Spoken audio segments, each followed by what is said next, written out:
السلام عليكم. هنعمل معاكم وصفة لأهل العراق والشام اللي مشرفين قناتي. أتمنى تنول إعجابكم. وصفة قوزي العراق أو قوزي الشام زي ما بيقولوا، وياريت تكتبون في التعليقات رأيهم. بس اللي لسه مشتركش في القناة ياريت يدخل يشترك ويفعل الجرس عشان يوصل له كل جديد. طبعا هنجيب اللحمة بتاعتنا وننزل بزبدة وشوية من الزيت، ونبدأ ننزل بالبهارات بتاعتنا الصحيحة اللي هي ورق لورا وقرفة خشب وحبهان وليمون وقطع من اللحم. قطعها قطع متوسطة وننزل نديهم الصدمة. أهم حاجة طبعا الوصفة كل واحد بيعمل الوصفة بتاعته على قد إيه، على قد عدد الأسرة اللي في البيت. طبعا الوصفة دي أنا عاملها مخصوص عشان أهل العراق اللي مشرفين قناتي ورافعين راسي، ودايما بشوفهم عندي على القناة مشرفيني بيتفرجوا عليا دايما. فوق اللحمة بتاعتي بحط نص معلقة من الكزبرة. أهم حاجة التوابل بتاعتي أكون جايبها من مكان كويس عشان تكون فيها ريحة كويسة، ومعلقة من الكمون الأبيض،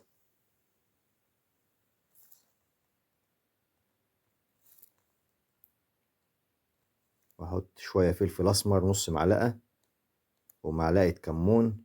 معالق كلها معالق صغيرة، معالق من المعالق الصغيرة مش معالق كبيرة. وأبدأ أحرك اللحمة عشان تاخد معايا الصدمة بتاعتي. أهم حاجة أحاول أخليها على النار تقريبا يعني أقل حاجة ربع ساعة. وبعد كده أنزل بالبصل بتاعي وأحركها شمال في يمين. أهم حاجة أسوي اللحمة معايا كويس يا جماعة، عشان لما تحط جوه العجين مش هتستوي كويس. لو اتحطت ناقصة سوا مش هتستوي كويس في جوه العجين. وأبدأ بعد كده أحضر الحاجة بتاعتي اللي هقليها في الزيت.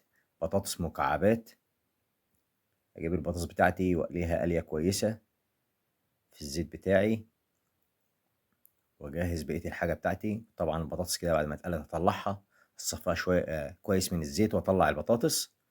وبعد كده أنزل بالجزر والبسلة، أديهم قلية في الزيت، جزر والبسلة، وبرضك أطلعهم بعد ما أقليهم وأنزل ببقية المكونات. أهم حاجة يا جماعة في الوصفة دي اللحمة بتاعتي طبعا أسويها كويس، والعجينة بتاعتي أكون مفروض إن أنا عجنت العجينة بتاعتي هوريها لكم. بس المفروض إن أنا عجنت العجينة بتاعتي وأنا بادئ في الوصفة، عشان على بال ما أجهز الوصفة بتاعتي يكون العجينة خمرت أبدأ أشتغل تطلع معايا كويسة. أنزل بالحمص بتاعي، كوباية من الحمص. طبعا البسلة والجزر تقريبا بسلة كوباية والجزر نص كوباية. وبعد كده أنزل بالمكسرات الموجودة عندي، مش شرط إيه الموجود عندي، على حسب كل بيت مكسرات. وبعد كده أنزل بالزبيب اللي موجود في البيت يا جماعة، نقدر نعمل بيه الوصفة وتطلع معانا كويسة. بس أهم حاجة نسوي الوصفة بتاعتنا كويس عشان لما تحط جوه العجين مش هتستوي معانا تاني. طبعا الزبيب بتاعنا لما اتحط في الزيت يتقلب اتنفخ شوية وهو طالع. نصفي، أهم حاجة نصفي حاجتنا من الزيت كويس. وياريت كل الحاجة دي لو نقدر نحطها في مصفى تتصفى تكون أفضل يعني، بحيث الوصفة ما يبقاش فيها زيوت كتير. وده السوداني بتاعي بعد ما قليته في الزيت. نيجي على الشعرية.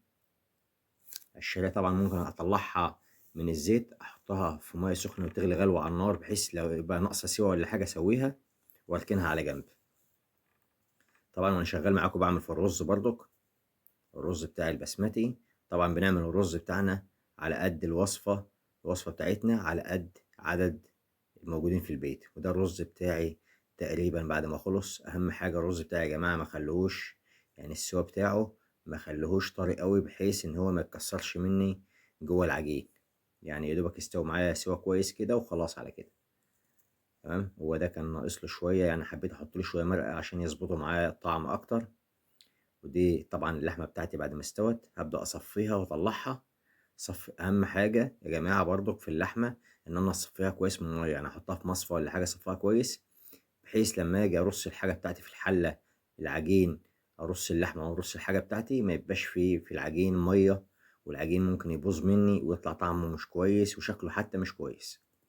وأبدأ أدهن الحلة بتاعتي زبدة من تحت ومن فوق ومن جنب، ادينها دهنة كويسة. واللي عنده اي مكسرات وعايز يدلع نفسه يعني يحط شوية مكسرات في الارض يحط مكسرات. ده طبعا العجين وانا بعجنه انا عاجنه من بدري، ولكن هي الوصفة دخلتها لكم هنا يعني. لكن العجين بتاعي المفروض ان انا اعجنه في بداية الوصفة قبل ما ابدأ الوصفة كمان. كوبايتين من الدقيق و 3 بيض، وبعد كده انزل 5 معالق من السكر ومعلقة من الخميرة، وهحط دقيق اخليهم 3 دقيق، 3 كوباية دقيق وكوباية من اللبن الحليب. وكمان هعمل وصفة بالزبدة دي في نهاية بعد ما اعجن كويس هحط الزبدة في العجين واعجن عجنة كويسة، وبعد كده هسيبها تخمر، وبعد ما تخمر هفردها. هي المفروض اصلا خمرانة معايا يعني انا هبدأ افرد يعني. هنا بعد ما خمرت العجينة هبدأ افرد. اهم حاجة وانا بحط العجينة في الحلة بتاعتي ارق العجينة كويس، يعني بحيث ان العجينة لو بقت سميكة هتطلع معايا معجنة من الفرن، مش هتستوي العجينة وهتطلع الوصفة بتاعتي شكلها مش حلو، وما استوتش العجينة كويس وهتطلع معجنة وهتطلع يعني منظرها يعني مش كويس خالص. فالعجينة بتاعتي على قد ما اقدر ارقها ارقها يا جماعة، ولكن ما خليهاش رقيقة قوي قوي بحيث ان انا لما اجي انزلها في الحلة ما تقطعش مني وتبهدلني وتتعبني. لا، ارقها على قد ما اقدر، ولكن اخليها برضو في المعقول، يعني على قد ما نقدر، ولكن ما نخليهاش مثلا يعني إيه رقيقة زيادة عن اللازم. كل ما احس ان العجينة هتلزق مني اديها شوية دقيق وافرد في العجينة.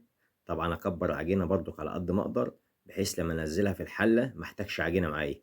لكن انا لو حبيت اقص منها بعد كده ممكن اقص منها. وده شكلها بعد ما رقيتها، شايفين السمك بتاعها يا جماعة؟ سمك مفيش يعني، حاجة بسيطة خالص يعني. ابدا اسقطها في الحلة بتاعتي، اسقطها كويس. طبعا بعد ما احط الوصفة بتاعتي، وانا بحط الوصفة بتاعتي ابدا الز العجين جنب الحلة بحيث ان انا متك على الوصفة بتاعتي كده في ارضية الحلة اكون فردت العجينة كلها في الحلة. تمام. ابدا احط طبقة من الرز وبعد كده طبقة من اللحمة. الطبقات دي يا جماعة هعملها على مرتين، يعني احط الرز على مرتين، اللحمة على مرتين، الخضار على مرتين، المكسرات على مرتين، بحس ان هي تديني طبقات شكلها كويس. اللحمة الشعرية، بعد كده البسلة والجزر، بعد كده البطاطس، كده انوع كده واشكل بحيث ان الوصفه بتاعتي تطلع شكلها حلو في الاخر. حمص احط، وبعد الحمص اي مكسرات عندي اللي انا قليتها وجاهزه احط، وبعد كده ارجع تاني انزل برز تاني. الرز هحطه تلات مرات، مره تحت ومره في النص ومره فوق خالص في بدايه الوصفه من فوق خالص. افرد الوصفه بتاعتي كويس، وبعد كده انزل بالقرفة الخشب والحاجة بتاعتي اللي كانت موجودة معايا في اللحمة، هتديني برضو طعم جوه الوصفة أما أقفل عليها بالعجين. بعد كده أنزل في بقية اللحمة كلها، أنزل بالشعرية بتاعتي. الشعرية بتاعتي أنزلها كلها دلوقتي، خلاص مش هحتاج شعرية تاني فوق. أنزل بعد كده بالحمص والجزر والبسلة، البطاطس المكعبات اللي أنا قليتها، كل المكسرات اللي عندي أنزل بالمكسرات، عشان بعد كده أنزل بطبقة الرز.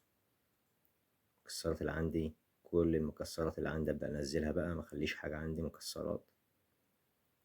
الوصفة دي ممتازة يا جماعة، ويعني تفرح الناس لو عندكم مثلا عزومة أو حاجة، تفرح الناس اللي عندكم بالوصفة دي جدا، ويبقى شكلها شيك على السفرة، وحاجة تفتح النفس، وحاجة يعني تخلي الضيف اللي عندك يحس إن هو قاعد في مكان تاني، قاعد في مطعم 5 نجوم. يعني حاجة مش متعودين عليها في بيوتنا، ولكن لما تتعمل في عزومة أو في مناسبة كويسة تسعد اللي موجودين في بيتك. ألم العجين كويس يا جماعة، أهم حاجة ألم العجين بتاعي كويس وأحاول ألزقه على قد ما أقدر يتلزق معايا كويس، وأجيب حتتين من الزبدة كده، مكعبين من الزبدة، وأبدأ أفردهم على العجينة كويس. واللي عايز يفرد الزبدة وخلاص على كده يدخلها الفرن، يسيبها تقريبا حوالي من ربع ساعة ل20 دقيقة، من 15 ل20 دقيقة. ممكن يفرد الزبدة وخلاص، واللي حابب يحط سمسم أو حبة البركة يحط. وده كان شكلها النهائي بعد ما طلعت، ما شاء الله واخدة لون كويس ومستوية كويس. وأنا طبعا سويت العجين معايا كويس بحيث هو حتى لو في سنة سماكة يكون مستوي معايا من جوه كويس، ولكن هو ما كانش سميك ولا حاجة. وده كان شكله بسم الله، اللحظة الحاسمة. بسم الله ما شاء الله، كويسة ومستوية كويس جدا. هنسمي الله ونفتح عليها. وصفة ممتازة تستحق التجربة. ولكن الصراحة مش هقول زي ما بقية القنوات بتقول دي وصفة سهلة وبسيطة. لا، هي وصفة سهلة ولكن بتاخد وقت طويل. يعني اللي يحب يعملها يبقى عامل حسابه ان هي هتتعبه شوية لانها هتاخد منه وقت طويل. يا ريت تقدروا تعبنا بلايك وشير، واللي ما اشتركش في القناة يشترك في القناة ويفعل الجرس عشان يوصل له كل جديد. الصراحة خدت مني وقت طويل يعني. كل ده حبا في الشعب العراقي عشان اوصل لهم حب وامتناني لهم على اللي هم واقفين جنبي وبيتفرجوا على قناتي كتير، وده انا ملاحظها عندي. فيعني ده حب في الله فيهم يعني. طبعا العجينة بتاعتي مستوية كويس، شايفين العجينة بتاعتي من جوه مستوية كويس جدا. الوصفة بصراحة تبهر أي حد. أي ضيف قاعد عندك يتبهر من شكل الوصفة وطعمها. حاجة تحفة ما شاء الله. وطبعا الشعب العراقي معروف بأكلاتهم المميزة وطعمهم الجميل في الأكل. حاجة ما شاء الله، حاجة تحفة يعني. لكن زي ما بيقولوا النفس، كل نفس يختلف عن التاني. يعني تلاقي والدتي بتطبخ غير والدة حد تاني، واخويا يطبخ غير اخوه. يعني كل واحد في بيته طعمه يختلف عن البيت اللي جنب عن جاره يعني. شايفين الطعم اللحمه دايبه ان شاء الله. اللحمه دايبه من السوا، لان طبعا لو حطينا اللحمه جوه العجين مش هتستوي.